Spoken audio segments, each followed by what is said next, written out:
Hello, everyone. Welcome to our webinar with Plasma Cloud. I have Merrick with us today. We are going to go ahead and talk about supercharging your wireless network with Wi-Fi 6.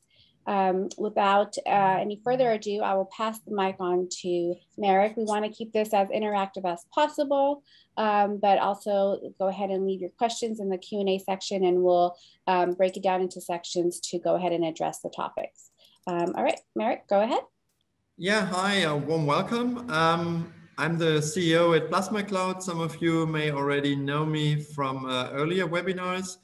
And as you may know, I'm a big fan of interactive sessions. So if you have questions, feel free to interact with me or Angela or both of us.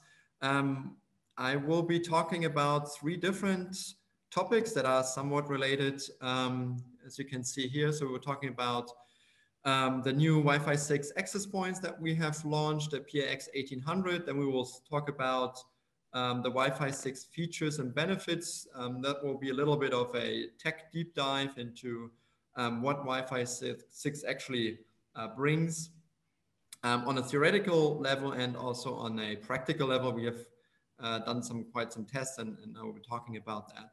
And then we also, if we have time, we can go into a new feature set that we have released just recently, that is Wi-Fi and PoE scheduling. So I suggest that since we are a large group, that everybody mutes themselves, and at the end of each block, of each topic, we'll take some minutes for question and answers, if there are any, before proceeding to the next block. And you can either type your questions and Angela will collect them for us, or at that point you can just unmute and ask your question, and we can engage in a short discussion. Okay, so without further ado, let's dive right in. So Plasma Cloud is very happy to have finally released a Wi-Fi 6 access point, that is the PAX 1800.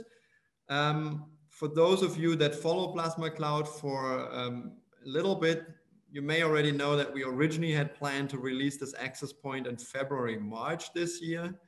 But due to COVID and other issues, the supply chain and production is a nightmare at the moment. So we had a 6 months delay before our access point finally was able to be produced in large quantities and shipped around the world. So finally I can talk about it and advertise it because we have it in store. You can order it, you can play around with it. And it's not just on the paper tiger. So maybe some of you have ordered it already from Strictwave. This is what the PAX 1800 looks like. It's comes in a completely newly designed housing that sets it apart from the other models. It's an incremental improvement on a lot of aspects, and I'll be going into the details. So we have the housing here. It is a dual band access point, meaning it has a 2.4 and a 5 gigahertz radio. On both radios, it's Wi-Fi 6 or 11AX, as the technical term says. It comes in an IP55 rated housing, which is outdoor ready, water and dust resistant, like almost all of our other models. And like our standard dual band device, it's typically the backbone in an office or hotel, coffee shops. It's basically an all-rounder for deployments. This is our first Wi-Fi 6 model. We, of course, are working on other models, but we will talk about other models in a future webinar. At this point, we'll focus on the PAX 1800. It was primarily designed as a replacement to the PA 1200, which is also dual band device, obviously. So here on this slide, if you have it in front of you, if I know a couple of you have called in via phone, I will be sharing the slides with Strictwave. So if you're interested in seeing the slides afterwards, just reach out to Angela. We'll be happy to share the slides with you. So for those of you who can see it, there's a table that compares the spec left and right between the 1200 and the 1800. The PA 1200 is our AC model that's available since a couple of years. And the PAX, the X in the name identifies the Wi-Fi 6 or 11AX capability is the Wi-Fi 6 version. And the main difference, as you can see from the comparison, is the Wi-Fi 6. Other than that, it's very much similar. It has 2 Ethernet ports. It has PoE support. It has this outdoor ready housing, as I'd mentioned. It has a little bit better antenna on the 2.4 gigahertz. I will be talking about why and what the benefit is here, but we try to improve the 2.4 gigahertz as opposed to the compared to the PA 1200. So for those of you who are fans of mounting options, so of course the PX 1800 comes with a whole range of mounting options.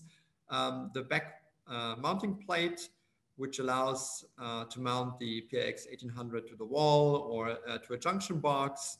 And then we have a ceiling mounting piece for the thin and the wide office ceiling that will just snap in and can then be ceiling mounted. You can see here there are different examples of how it could be mounted.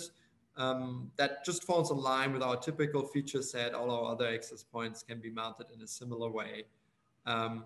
Here, the improvement is we managed to combine 2 pieces into one and save some plastic along the way, so there's less plastic waste. Before there were 2 pieces for the ceiling mount. They're now combined into one. So what else is there to say? So we waited a little bit on the development of our first Wi-Fi 6 access point. The first generation chipsets came out last year in 2020. We immediately decided we will skip the first generation chipset and we'll go directly for the second generation. So in our devices, and the PX 1800 is already the second generation Wi-Fi 6 chipsets. And that has simply to do with the fact that first generation chipsets tend to be more expensive. We didn't want to go into that field and charge $400 or $500 for an access point. And then, of course, if you are an early adopter, then you also have to have extra patience for all the issues that come with that. So we opted for a more mature platform. So we went for the second generation. Oh, I get some echo here. Okay, that's good. So if you're wondering why we've waited till 2021 to release the product, we waited for the second generation. One other thing I want to mention at this point is we do not have mesh support yet on the PX 1800. This is the unfortunate problem we have every time when a new Wi-Fi chipset generation comes out. The mesh support comes out later because the chipset manufacturers don't care about mesh as much as they care about the normal access point mode. We do have a new Wi-Fi driver under testing right now that does support mesh. It still goes through various testing. We want to make sure that performance and stability is where our currently shipped Wi-Fi driver is before we switch that. But we expect to be able to release this late this year or early 2022 via firmware update to also support mesh on this device, as we do on all our other access points as well. Mesh is a key component in our product offering, and Wi-Fi 6 should not be a second-class citizen there. So it's just important, if you need a mesh deployment, if you want to do a mesh deployment right now, the PX 1800 does not support it yet, but we're working on it and try to deliver that by end of this year or early next year. So that is the quick introduction on the PX 1800. If you are interested in samples, Strictwave has inventory. If you're interested in specs and data sheets and test reports and all of that, you can find a lot of information on our website and also on the Strictwave website that will give you all the detailed specs that I did not go into right here and right now. And of course, if you have questions, you can always reach out, and our support or Strictwave support will happily try to answer your questions on this matter. So before I go into the next topic of Wi-Fi 6 and what it brings, do we have any questions so far on the new access point? I don't see anything in the chat box, but if someone wants to unmute themselves real quick to ask a question, please do so. If not, we can wait till the next section.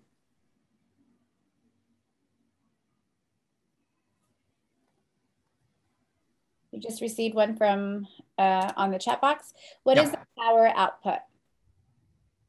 The power output, the TX power output, I suppose, of course, depends on a number of factors. We have a full TX power output definition and table in the data sheet. It depends on channels, it depends on distance and a lot of things, but it's about the same as in our other access points. So it's not less performant than our AC models. But for details on TX power output, I would refer to the data sheets. Yeah, there's no way to generally answer that. Okay. All right, perfect. I think we can move on to the next. Yeah, if there are more questions later on, no worries, we can come back to that topic.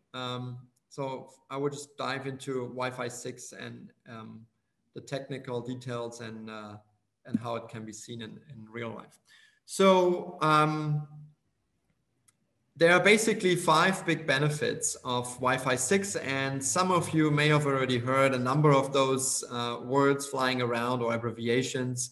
There's a lot of talk on the internet or also in other presentations that I have participated in regards a number of Wi-Fi 6 features like OFDMA or multi-user MIMO and 1024 QAM and all of that.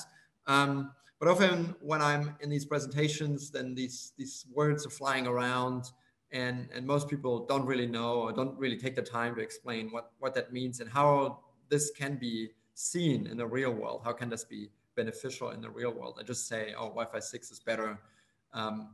So you should be happy with it. So we will be diving a little bit into what this means and how this can be actually seen in real world deployments. Because one of the interesting aspects of Wi-Fi 6 or 11ax compared to predecessors is that unlike 11ac, where we saw a big jump in performance simply due to wider channels and more antennas and this and that. On the theoretical level, it promised a big boost in performance, which in some cases it managed to deliver, but in many other cases it did not, because reality did not allow that to happen. And Wi-Fi 6 is not so catchy on the, when you check the label. It can provide these super big changes. But Wi-Fi 6 under the hood is a way bigger change than 11ac was, for example, compared to the predecessor. So we're taking a little bit of time to go in here so that you know what to expect and how this will benefit your deployments and of course, Wi-Fi users in general. So, of course, you have the typical higher data rates that every new Wi-Fi standard is trying to go for in order to say, oh, we deliver this more megabits per second, and this is why you should buy this. So we have a higher modulation, we have more subcarriers and a better spacing, which all summarized just means we can cram more data into a shorter amount of airtime and thereby achieve better throughput. Unfortunately, those factors mostly benefit only in ideal circumstances. So if you are really close to your access points, there's no no obstacles, there's no interference, and then you can achieve this clean signal that you will need in order to get these high modulation rates. And then you can see this extra bit of performance that Wi-Fi 6 promises. And why do I start with this? Because I don't think, or we don't think at Plasma Cloud, that these are really what makes Wi-Fi 6 special. Because, I mean, you may have a few Wi-Fi clients that are close to the access point and will be able to take advantage of that. But the vast majority of Wi-Fi clients, they're just somewhere else. They're maybe obstructed, or there's interference or something. And that is really where Wi-Fi 6 shines. But it's important to take away there is, an improvement in data rates, and there is some higher performance that can be achieved if, the right conditions are met. But the real point where Wi-Fi 6 shines, that is dense deployments. And it is worth hammering this down here, because Wi-Fi 6 was never designed, or Wi-Fi in general, sorry, before Wi-Fi 6 was not designed for dense deployments. I think sometimes that the Wi-Fi Alliance and the Wi-Fi engineers were somewhat overwhelmed with their own success. Nobody had imagined 10, 20 years ago that Wi-Fi would be everywhere in the way it is today. And there would be so many deployments and neighboring networks that all interfere with each other. So a lot of the changes that Wi-Fi 6 brings are all centered around how to deal with dense deployments, how to deal with neighboring networks, how to deal with many Wi-Fi clients being active at the same time. And this is where you will really see a big difference compared to all previous Wi-Fi generations. And there are a number of technologies I could talk about, but I think there are two technologies that will in the field make the big difference. And one of them is OFDMA. Unfortunately, another long acronym that I don't want to go into what it really means. But the point here, what OFDMA does and why it's such a neat change, it's basically an LTE technology. So it was imported from mobile data networks that work very well, and they also work well in dense deployments. So the Wi-Fi standardization gremium looked at this and said, oh, that's a cool idea. So we just import that into Wi-Fi.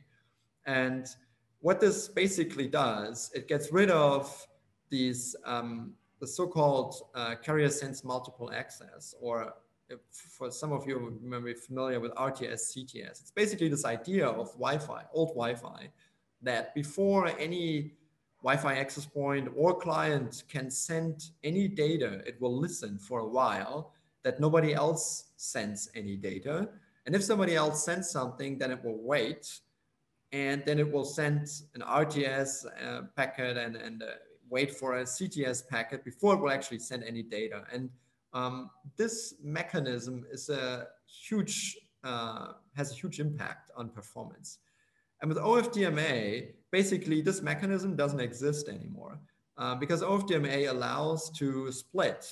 Basically, you could think of it, it splits the normal Wi-Fi channel, let's say the 20 megahertz channel, into 10 or more concurrent sub-channels.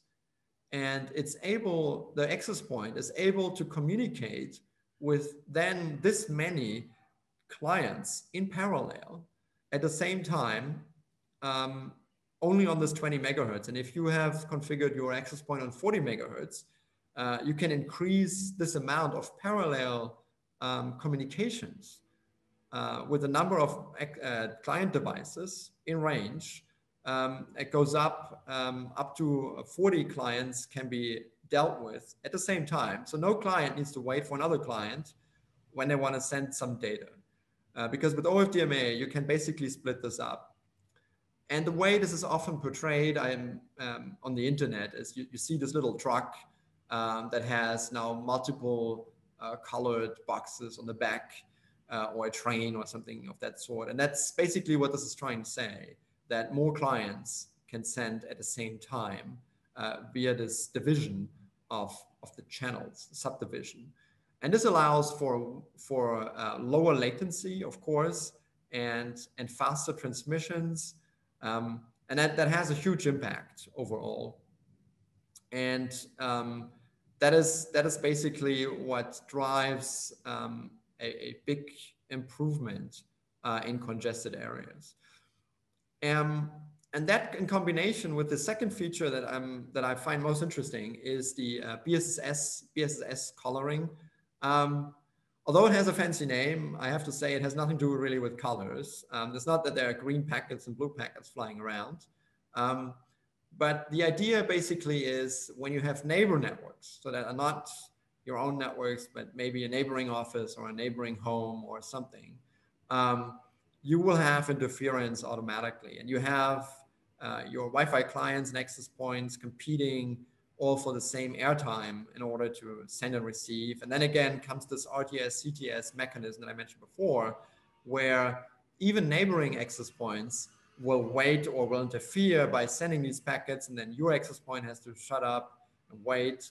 And this BSS coloring basically allows an access point to say, okay, I'm the green color, and this access point across the street, or maybe just the next room, is blue color. So I don't need to care about what this access point does, or the channel assignment or whatever it does. I'm here in my own bubble, and it doesn't belong to me, and I don't need to wait for it. And I can just do my thing. And it goes even further beyond that. But at the base, it's this coloring means it's like flagging of different access points, and to differentiate between your own access point and foreign access points. And on top of that, it allows to automatically manage output power, and again, to reduce interference, all managed in automated fashion. So basically, in a nutshell, to summarize this, OFDMA gives you more clients that are connected to your access point and manage them better, and allows them to send and receive data in parallel to each other.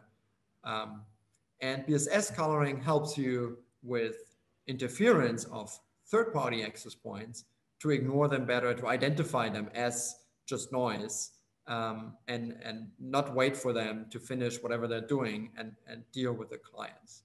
That is, these are the two key feature sets of Wi-Fi 6 that help with congestion in crowded environments like office or schools, or any kind of installations like that. On top of that, there are a couple of other features that went into Wi-Fi 6, which I grouped together as they extend coverage and also, again, drive efficiency. So Wi-Fi 6 is a lot about how do we do better with the amount of airtime that we have. So again, OFDMA is a very, very central part. And I summarized this here on a very high level. It does a lot of things, and it brings together a lot of features that help manage a lot of clients and parallelization, etc. You may have heard about multi-user MIMO that existed to some extent in Wi-Fi 5 or AC before. That is the idea that specific antennas that your access point may have may be reserved for specific clients, so that not only a Wi-Fi client could use a certain spectrum of the frequencies assigned to the access point, but it could also be reserved a certain antenna. And that is now mandatory. So that existed before, but it was never rolled out. There were not a lot of Wi-Fi clients that actually supported this feature with Wi-Fi 5 or AC and older. That is why multi-user MIMO was never really deployed in a large scale, because it wasn't part of the standard. Now we can hope that this will be better in the future. I have to say that we haven't seen clients, even today, we haven't seen clients that do support that on a large scale. So we're still holding our judgment here, but in theory, it should help. But again, the effect of multi-user MIMO in dense environments is not as big as, if you are in a sparse environment, because you can only have so many antennas in your access point. And even if you go up to the maximum of 8 antennas in your access point, that only means you could reserve up to 8 antennas with 1 antenna per client. That I wouldn't call that a very dense deployment. And most access points don't even have 8 antennas, they have 4. So we'll have to see. Our judgment still out what the impact is of multi-user MIMO on the overall performance gain. But it's part of the standard, so there is a chance it will make an impact down the road once more Wi-Fi clients actually support it. Then we have beamforming. There were a number of proprietary technologies in the past that supported beamforming, but now it's part of the standard. And beamforming allows to boost the signal via black magic trickery, I would call that, and reach more distant clients. So if you have to bridge a longer gap or something, that will work with beamforming. The downside is you're sacrificing performance in order to reach that distant client.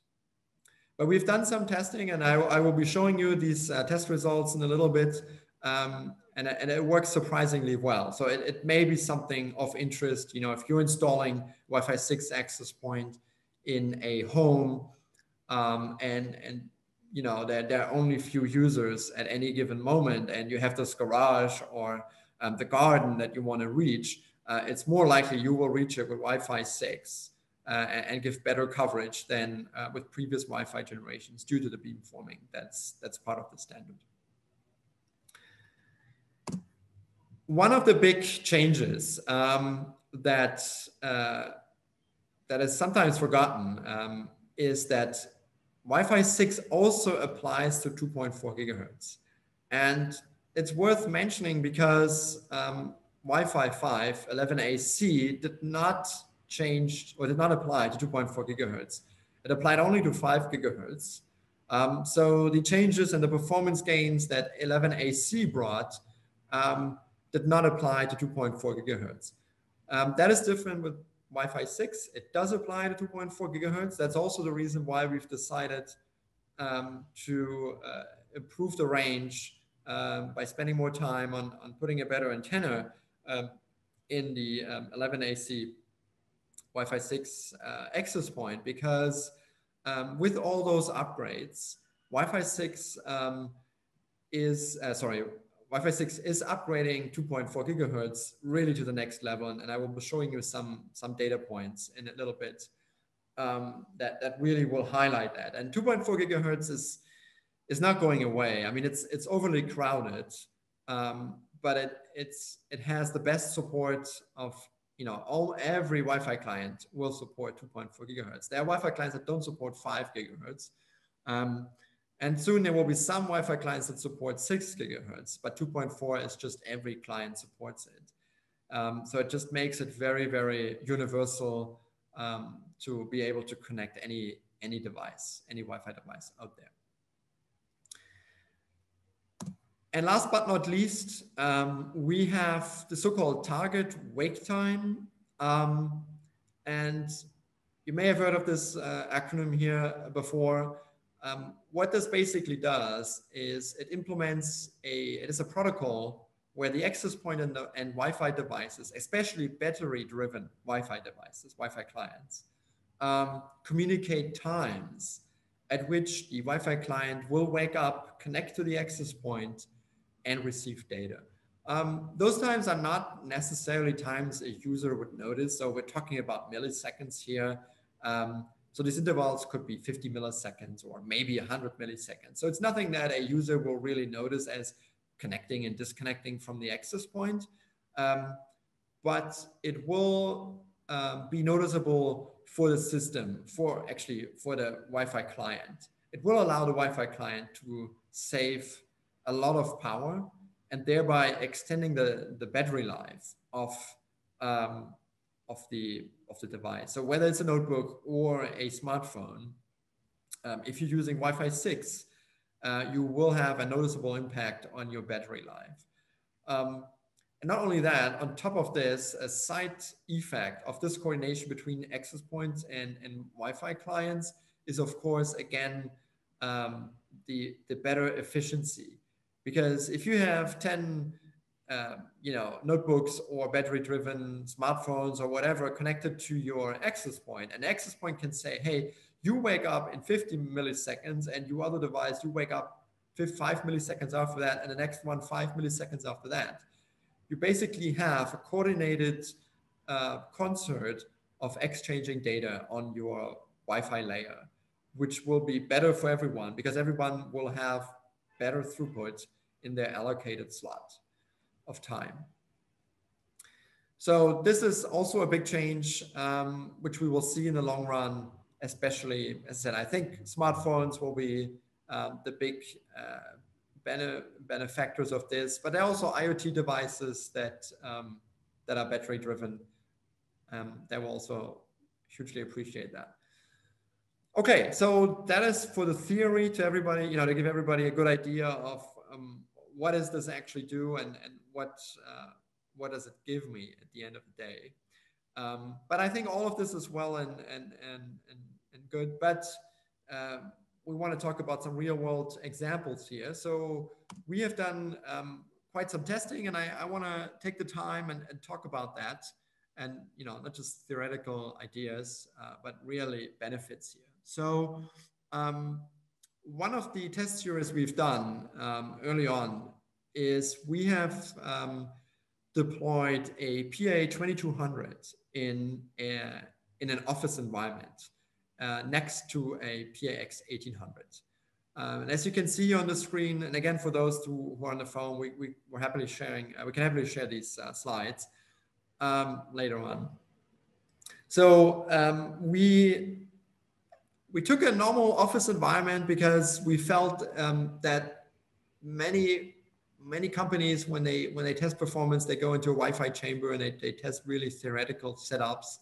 And we want to be really close to what a real world looks like. So this is a real office. It's not shielded. It's not in any form, manipulated or, made to be performing better. And we installed a PA2200 and a PAX1800, one after the other. And we had several locations, and one location is directly in the same room with the access point, and that's what we call the best case. And then this office is a larger office, so we would have different stations, notebooks throughout the office that were sometimes behind a thin wall and sometimes behind a thick wall, up to 3 walls, where we really wanted to drive and see how far would the beamforming and the range take this, and what is the performance that we can expect. So just for the background of to give you the background on what these numbers actually mean that we'll go into in a bit.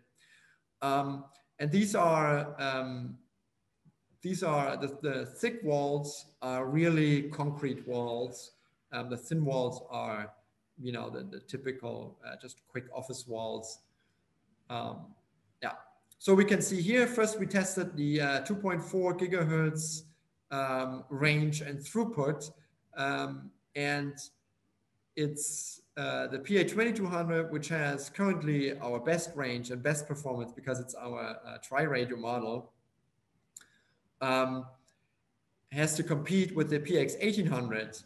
And you can see that across the board, the PX1800 beats in terms of throughput the PA2200, which is a Wi-Fi 5 11AC device, in all segments.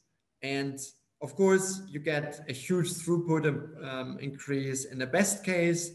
These are the high data rates that I had mentioned that you get when you're really close to the access point without obstruction, etc. And you're still seeing that benefit across a thin wall to some aspect.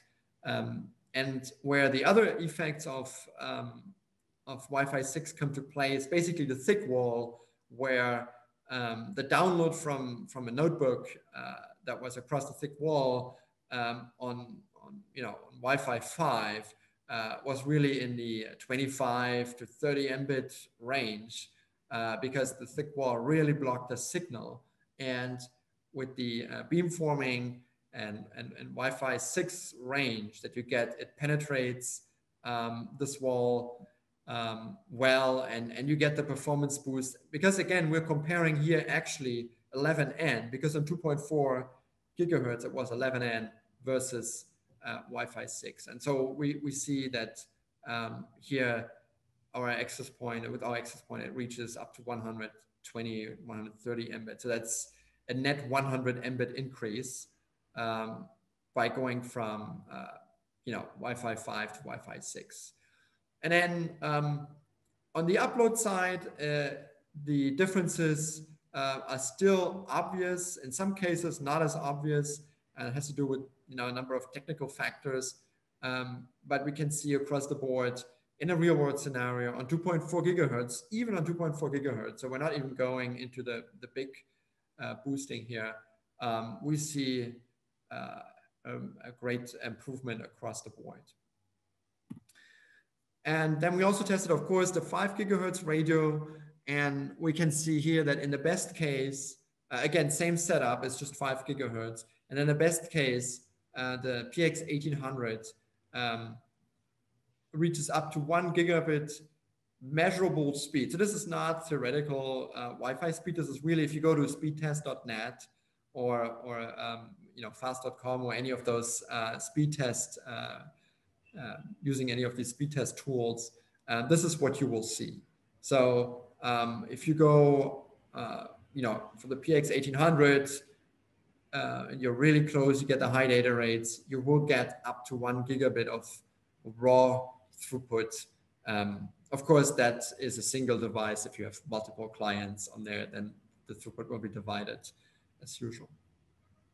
So here we can see that in our real world setup, Wi-Fi 6 is a huge benefit in terms of just range, penetration, and throughput, obviously.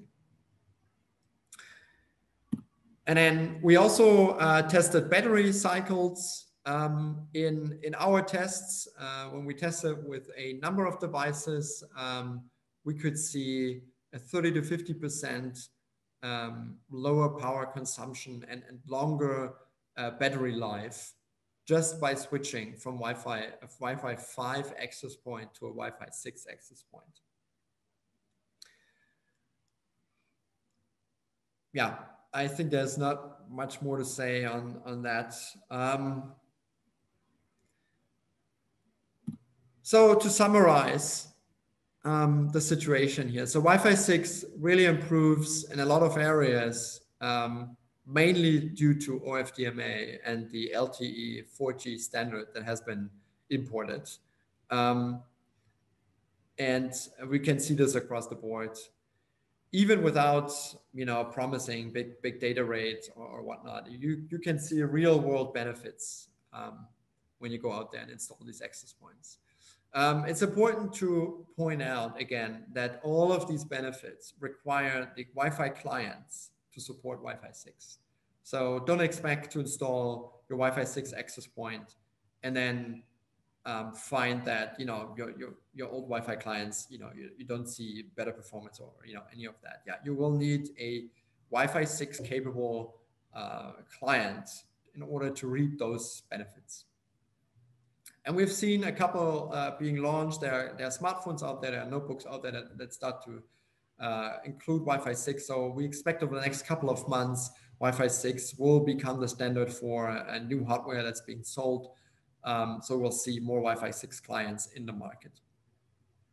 But of course, if you want to roll out Wi-Fi 6 access points, they're fully backward compatible. So you can install these PX 1800 access points. You can connect to them with your Wi-Fi 6 clients, and you can also connect with Wi-Fi 5 or older clients that will also be supported. Although a word of caution here, many of the benefits really start to take off when all of the clients that are connected to the access points use Wi-Fi 6. Some of those benefits will pay off immediately, but some won't.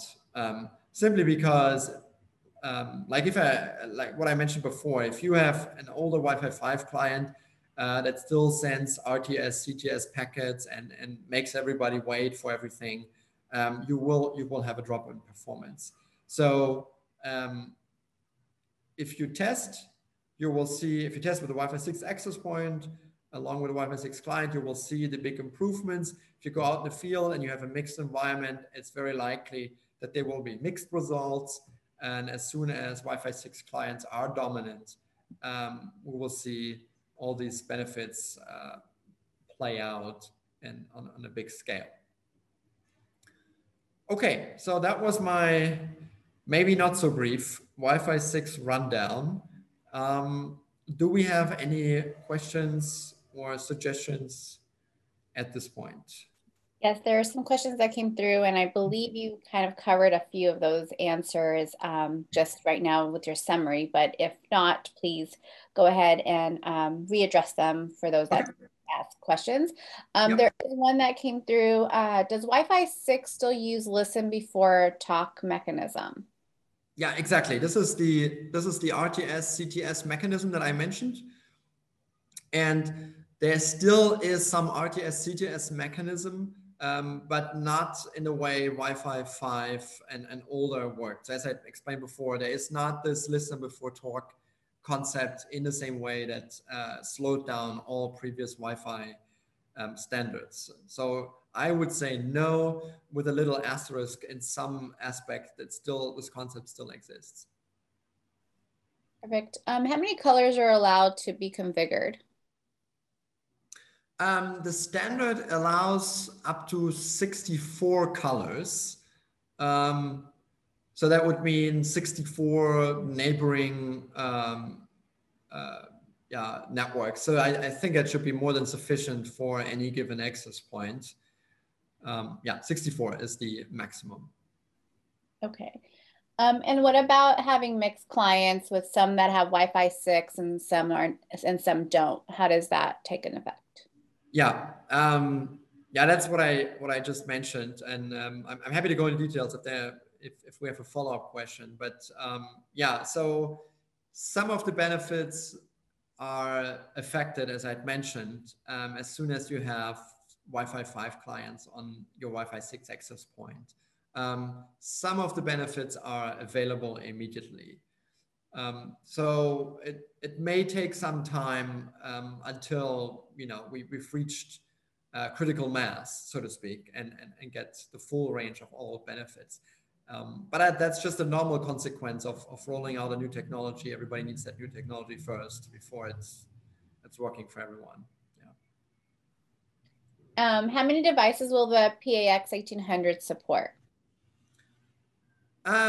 It's the same as the previous access points. So you could go. We say, well, there's a maximum of 50 clients we recommend per radio, and it has 2 radios. So you could go up to 100 clients. Although there's already pushing it because you have to imagine that your throughput has to be divided by these 100 clients. And it may depend on your setup if that is acceptable or not.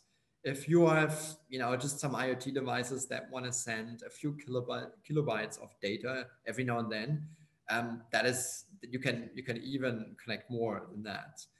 If you want to, provide throughput to a room full of people, like a classroom or an office, I would not recommend going up to 50 clients per radio because that just pushes it, and each client only gets so much throughput at the end. Perfect. That's all I have on my end. I believe everything you kind of had said was already addressed. So we can move on to the next block unless anybody else has any questions that would like to unmute themselves or utilize the chat box.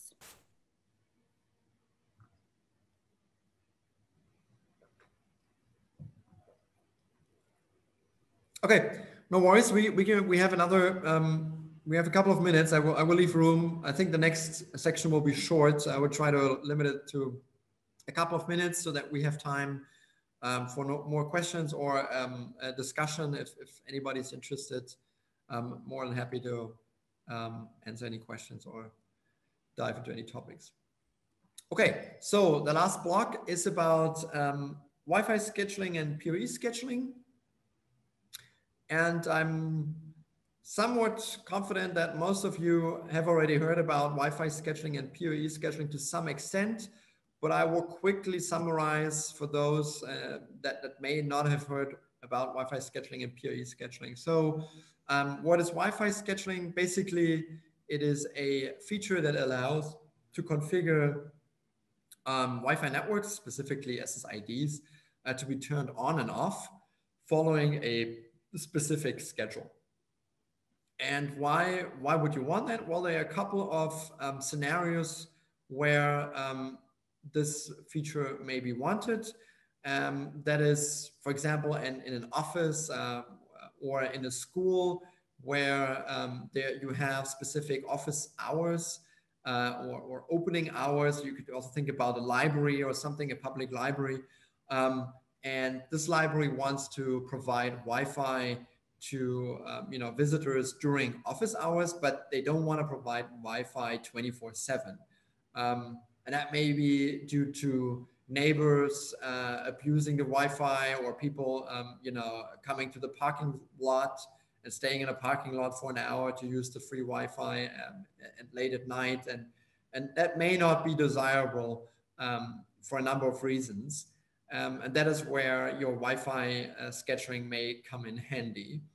Another use case is for the home market. If you if a home has kids, and kids are very tech savvy, they're very internet savvy, and in some cases internet addicted. And if you or your customers want to limit screen time for kids by disabling Wi-Fi and encouraging the kids to go out and also play in the garden or play with kids, other kids, face to face, rather than spending their entire time in front of the smartphone. That is another way, to go about this and use the Wi-Fi scheduling and automate this basically. A similar concept applies to PoE scheduling. That's the same idea of scheduling, in this case, PoE power output on PoE switches, following a schedule that is defined. And the difference here is that it's not Wi-Fi that's being turned on and off, but it's the entire device that's being turned on and off. And that could be all kind of devices that, of course, could include access points, Plasma Cloud access points, but it can also include all kind of other PoE, third-party PoE devices that are powered using the Plasma Cloud PoE switches. So that could be cameras, or they could be any kind of IoT device, or whatever may there be that's also using PoE to power. And what are the benefits of PoE scheduling? Well, the obvious advantage is the electricity savings that can come in handy. And it's actually the same case that I mentioned before. You could again have this library, and instead of just turning off Wi-Fi, you could turn off the entire access point when it's not needed, which would save power during the off hours, and then at the end of the year save electricity for the library or for the school, or you name it. And if you mention a large campus, although campus may want to provide Wi-Fi 24/7, but if you imagine a larger office that goes off over the weekend when nobody's there, it's at the end of a year, it will make an impact. And then of course you have the odd device that may be buggy, or that may require reboot from time to time, and that's a way to schedule a reboot of third-party devices at a given time during the weekend or something. Yeah, and then that can be achieved with these PoE scheduled. Okay, so how does this work? If you already have an account, you can just log in later and check this out. This feature is available since last April. It does require the firmware 3.5. That's a feature that was released with firmware 3.5. You may have to select that in your network settings. Otherwise, you may not see some of those things that I'll be showing you right now. On the Plasma Cloud console, schedules are managed centrally because we believe that those schedules are used in different locations over and over again, the same schedules, because if you have off hours or you have maintenance hours or whatever, these are all the same. So you would go into the schedule sections under the settings and define your schedules. You have a visual representation of the schedule, and you can just click into it to add new slots or modify slots. It's relatively straightforward. And you can define your active hours during the week. And then in the next step, you go, for example, to your SSID settings and enable Wi-Fi scheduling there. And then from the drop-down menu, you can select your existing schedules and just say, okay, apply this very schedule to this SSID, and then it will show you what the schedule is that you've selected. So there's no confusion about what is the active schedule. And of course, the name that you give to the schedule can also help to identify the schedule. So that's relatively straightforward. For switches, it is somewhat similar in that we have a new tab under the switch settings, which is just called PoE scheduling. Again, from the drop-down menu, you can select the schedule that you're interested in. You will see what the schedule looks like on top. And then you can just click on the ports to select the right ports to apply the schedule to. And of course, you can configure different schedules on different ports. And then you can hover over the ports. It will show you what device is connected to make it really easy to select the right port and not make any configuration mistakes there. Yeah, so the configuration is very visual. It's very straightforward. You can go to the console and just try it out. If you already have an account, it's relatively straightforward. Just don't forget to select firmware 3.5 before you do. Otherwise, you will not find this tab, for example. It's hidden to prevent users from believing it should work, but it doesn't work. Okay, so I kept it short here. So we have a couple of minutes left for questions, if there are any more topics. I don't have any other questions that came through on my end, but we can definitely leave it open for anybody that wants to unmute themselves and ask away. And if not, then we can safely wrap it up. I've got a question. Yeah, please. On the Plasma Cloud, I noticed that under the Clients tab, an unusual amount, they don't have their name put in, it just says NA. And coming from CloudTrax, most of those were populated with some type of information on that. Is that something that's going to be changed, or is it just the way it is? Or the names are already in there and they're also detected. It may not work for all clients that connect to the Wi-Fi, because not all clients do send names around. And in this case, it shows NA. And if it doesn't work for you at all, then I would recommend you open a support ticket with us. It does work if you, for example, if you go to our demo console, you can find the link on our website. You can see a couple of networks there where we took snapshots. These are real networks, and you can see that the clients have their names pre-filled in. So that does work and should work. If it doesn't work for your network, then yeah, please contact our support. And what you can also do for those clients where a name is not detected because they don't send any, you can define a custom name or an override, as it was called on CloudTrax, to recognize those names. Thank you. Yeah, I did get a question that came through. Yeah. They're asking, does Plasma Cloud have capabilities to manage remotely APs? For example, a service provider that deployed APs in hundreds of homes. Yeah, so Plasma Cloud is, sorry, I skipped over this part. That's a very good question. So Plasma Cloud is all cloud managed. So all our products, access points and switches are cloud managed. We don't charge subscription fees, unlike most of our competitors. So absolutely, the answer is yes. So once you purchase access points, and switches, you can install them in a remote location. You can then use our cloud console. You will find a link on our website, as I just mentioned. And you have to register your access points there and your switches, your hardware, to link them to your account.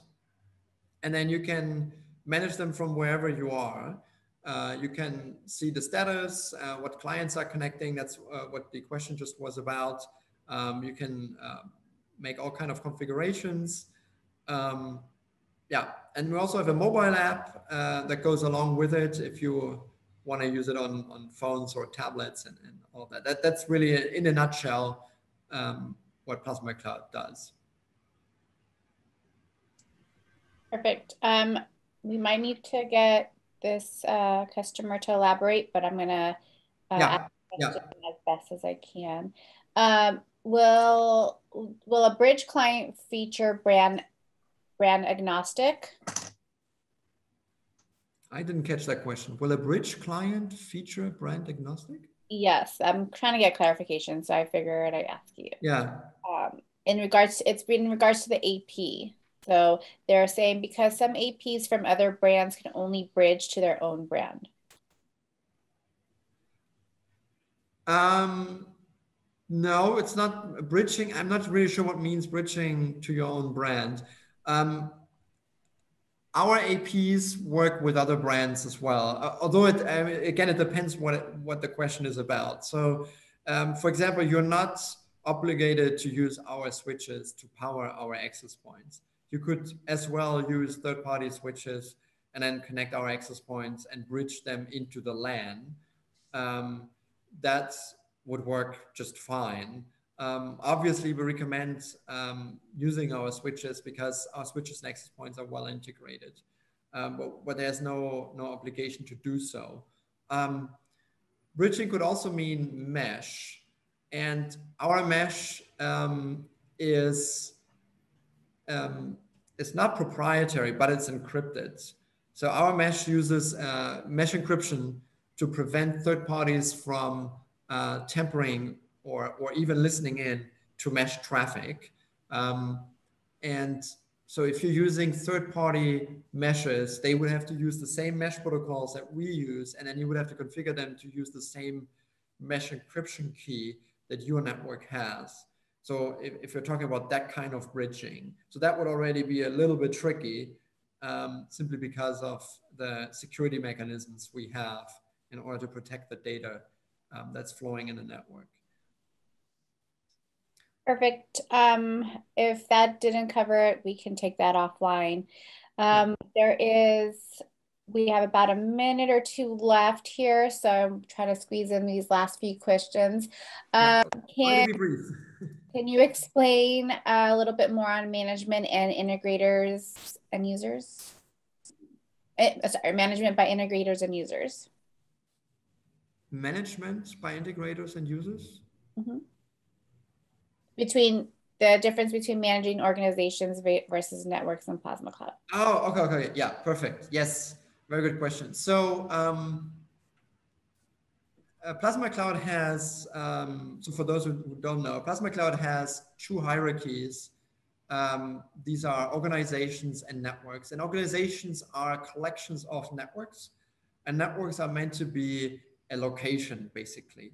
And our permission access control system allows to share either entire organizations, which grants other users access to everything that is part of this organization, or you can share networks specifically instead of sharing the entire organization that network is a part of. And that would only limit it to, or limit the access to that particular network. So if you have um, if you are an installer, and the typical use case would be you're an installer and you manage a chain of hotels or restaurants or whatever, and you group them together because you group them together under a brand, and you say, okay, this is my hotel brand, and I create an organization for that, and each hotel or restaurant or whatever becomes a network in it. You could then share access to the network with, for example, a hotel manager. And then you have also fine-grained access controls. You could say, okay, they can look at the network, they can modify the network, they can manage. There are different permissions you can grant just on this network level, and not have access to the other networks that are part of the same organization. And at the same time, you could have colleagues, co-workers in your business that manage all this collective of networks, and they get access to the entire organization and thereby all networks therein. I hope I have answered that question. Thank you. There was one question that I believe Michael that wanted to address. So Michael, go ahead and take the floor. Hey, Merrick. Question for you. When you were talking about the limits of how many users could be connected to the AP, and you were talking about so in a situation where you had, like, for instance, the new 1800 deployed, like, maybe a typical kind of fashion every few hundred feet, but then you do have a very large area where you do anticipate maybe 50 or 75 people being in that room at a time, every single one of them with at least one, Wi-Fi device. In that situation, would you recommend just installing a second AP in that room? And if so, like, what would be the guidelines for, like, distances between them or anything like that? Yeah, if you have 50 or 70 users that I mean, it depends also a little bit what they want to do. If these 50 or 60 users will all access the internet to just check some emails or something, you may get away with a single access point. It may be fine.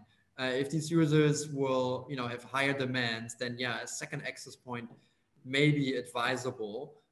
In this case, the tricky thing will be you will have to reduce the TX power. I would recommend to reduce the TX power so that you don't have these two access points too close to each other and interfering with each other instead of providing more throughput. And how far apart? Yeah, that's a very good question. It's a bit difficult to give a generic answer, but we've participated in discussions about classroom deployments where there were 30 or 40 students in a classroom and they were supposed to access media. So it was heavy on the throughput end. And we did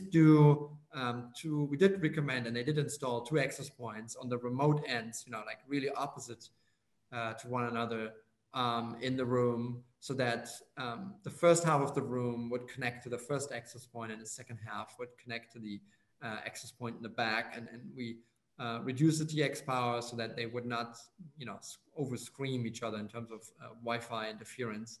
And that works well. I don't exactly remember how big the room was, but it's a classroom that can hold 30 or 40 students. So it's probably a considerable size of rooms. I in a small room, I would probably not do that. It's probably difficult to avoid that these access points interfere with each other. But if you have specific questions, maybe that may also be a question for our support. So if you have like a specific setup in mind and specific dimensions and so on and so forth, then feel free to reach out to our support with this description, and then we can give a specific recommendation on that. That might All be right, better. thank you. I will definitely do that. Mm-hmm. All right, thank you. So we're a little over time and I want to be respectful to everybody's time. So if there are any other questions, we can definitely get those answered to you afterwards. If you want to type them in, we can stick around for a few more minutes after in case you want to get those addressed. Other than that, like we mentioned, this is being recorded and we will share this with everybody along with the slides that Merrick presented. So I want to thank everybody for attending today and look forward to more upcoming webinars with Plasma Cloud. Merrick, if you wanted to just address a few final things before we let everybody know. Sure. Yeah, also just a quick thank you for your attention. Really great questions. I love it. This interaction is the best part for me. So yeah, looking forward to the next event, and feel free to also suggest topics if you feel we should cover certain topics that are not obvious. And apologies for those. I didn't give a proper introduction about Plasma Cloud because we had a lot of topics to cover. I will do that a quick elevator pitch next time I start to give everybody the right starting point. Okay. Great, thank you.